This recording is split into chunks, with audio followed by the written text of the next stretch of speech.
What's up guys, my name is Shin Kawasaki and welcome back to my channel.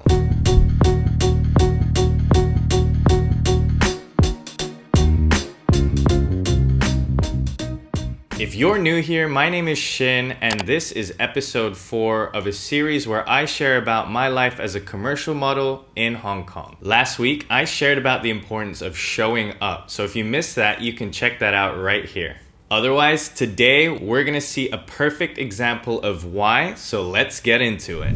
In 2010, little did I know that I was about to cast for an iconic remake of a Hong Kong commercial for an established local lemon tea brand. The last time this commercial was made was 20 years prior, so this was a campaign that the brand wanted to make a big deal out of. There was even a competition dedicated to an open casting to search for the next big talent to represent the brand in the commercial, which strangely enough I knew nothing about. At that time, I had just returned to Hong Kong from the UK, having just graduated, figuring out life as an adult. So one day I received a call from a casting director who invited me in for a quick casting. She told me, sorry it's a bit last minute, but thought of me because the director was looking for someone who was a bit more Japanese looking and thought that I would be suitable for the job. So naturally, with much optimism, I went to the casting, and when I got there, I was told the background and the context of this entire shoot, and I just got really excited. It was the first time that I really wanted to get the job. At the casting, I was asked to act many different scenes and portray as many different emotions as I could. There were happy, sad, loving, cheerful, serious, and it was actually the first time I felt very challenged to really act. By the end of the casting, it felt like I was auditioning for a short film. As usual, I did my best, but at the end of this one, I felt a little bit out of my depth and honestly felt like I had messed up my audition. I left the casting praying and just hoping for the best. To my surprise, I got a call a few days later saying I was selected for the role, and I was so excited and ready to go. This whole project was a 2-day shoot and an extra shoot for the print side of the campaign. It was the first time that I had experienced being on set with so many people. There were extras, there was a huge crew, and even during the breaks there were just different sets of people that would come by and ask to take photos. I feel like this commercial gave me a bit more confidence as to what it would be like to shoot in a movie. I felt a lot more pressure to perform because I actually had to act and really make the performance more believable. I wouldn't be able to get away with just more energy or look good or be a spaz. The director would give me a lot more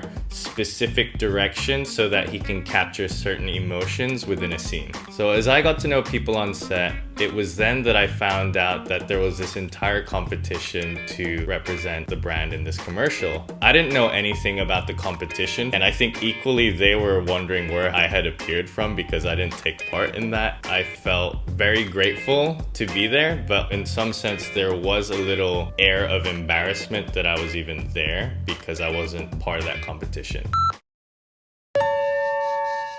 唔知道雨天幾時會過呢？當初相遇時回頭再笑，望着笑臉，感覺像似首詩。每次見他，將心意合成字句，偷偷的 say hello， 如陽光伴我，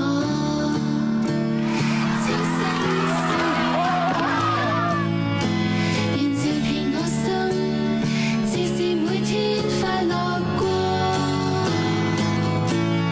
如陽光伴我，心中更明亮，在細細說聲，但願每天也忘記。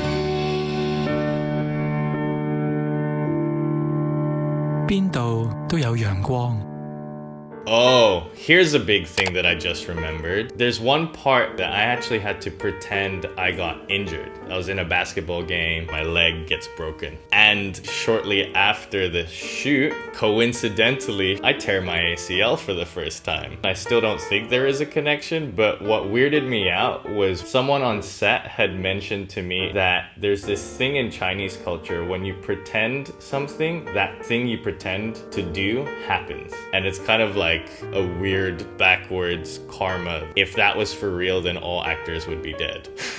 So busted that myth. But it was scary at the time, I think, just thinking about that. And devastating. Stick around for future episodes, because the story behind tearing my ACL was also on set, even though there was a football injury related to it. Shortly after this commercial was released, I started getting a bit more attention than I was used to, and I was also at an age where I didn't really know how to respond to it. So when even friends started to recognize me in commercials, whether it popped up in a movie or on the TV or on YouTube, it made me feel validated for what I was doing, and I felt recognized for the first time as an actual model or actor. There were a few magazines that wanted to interview and get to know more about me and my life. I probably disappointed them because I didn't really have anything to share at that point.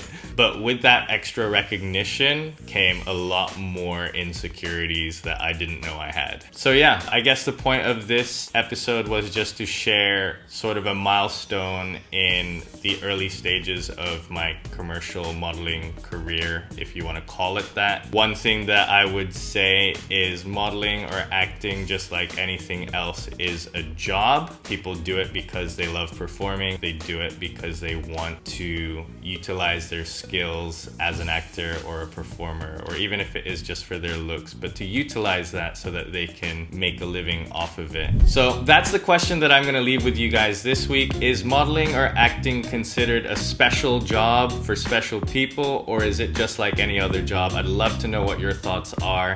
That's it for this week. If you haven't seen any of the earlier videos, I'll leave a playlist link over here. Thanks so much for watching, you guys. If you haven't already, don't forget to like and subscribe, and I will see you in the next video.